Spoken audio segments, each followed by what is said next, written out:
Parts of speech मैंने जिस तरह पहले कहा था कि एक मुल्क में बहुत से लोग होते हैं, कोई टीचर होता है, कोई डॉक्टर होता है, कोई लेबर होता है, कोई मजदूर होता है, और हर एक का एक अपना काम होता है। टीचर का काम होता है पढ़ाना, डॉक्टर का काम होता है मरीजों का इलाज करना, वज़ीर आज़म का काम होता है मुल्क को चलाना, इस तरह आर्मी चीफ का काम होता है पूरे आर्मी को कंट्रोल में रखना, आर्मी की कमांड करना, सुप्रीम लेवल पर लीडरशिप होती है ना।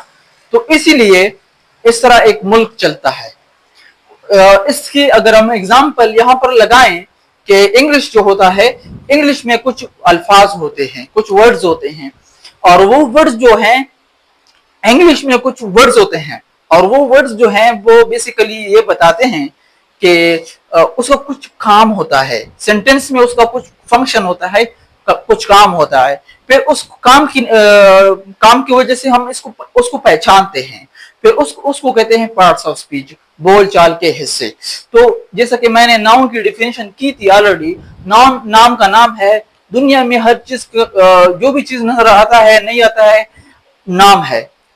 हर चीज जो होता है वो नाउन होता है, हर चीज नाउन होता है, नाम होता है। इस तरह प्रोनाउन क्या है? प्रोनाउन जो है बेसिकली प्रोनाउन क्या है? It replace the word and takes place the noun instead of repeating noun we use pronoun instead of repeating noun। अगर हम बार बार नाउन को रिपीट करेंगे, मिसाल के तौर पर सारा इज अ नर्स, सारा एक नर्स है, एक दफा हमने पढ़ा, दूसरी दफा हमने पढ़ा सारा वर्क्स एट हॉस्पिटल, सारा हॉस्पिटल में काम करती है, सारा ये करती है, सारा वो करती है, सारा ये करती है, सारा वो करती है। बार बार हम इसको सारा सारा सारा सारा सारा सारा लिखेंगे तो बुरा नजर आएगा, स्मूथ नहीं लगेगा, इंसान को बोर करेगा। तो इसकी जगह ये जो नाउन है सारा, इसकी जगह हमने इस्तेमाल किया she works at the hospital, वो हॉस्पिटल में काम करती है। तो हमने सारा की जगह शी इस्तेमाल किया। तो जब हमने सारा की जगह शी इस्तेमाल किया तो उसको उस लफ्ज को जो हम नाउन की जगह इस्तेमाल करते हैं उसको प्रोनाउन कहते हैं।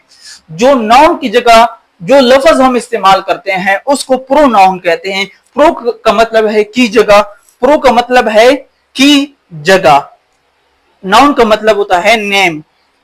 नेम की जगह जो लफ्ज इस्तेमाल होता है उसको बस प्रोनाउन कहते हैं। नेम की जगह लफ्ज को क्या कहते हैं? नेम की जगह जो हमने लफ्ज इस्तेमाल किया उसको क्या कहते हैं? प्रोनाउन कहते हैं। तो ये है प्रोनाउन का डिफिनेशन। फिर प्रोनाउन की कुछ टाइप्स हैं, पर्सनल प्रोनाउन होते हैं, पॉजेसिव प्रोनाउन होते हैं, वो भी आसान है, सब कुछ आसान है। आप थोड़ा आराम करेंगे, घबराना नहीं है।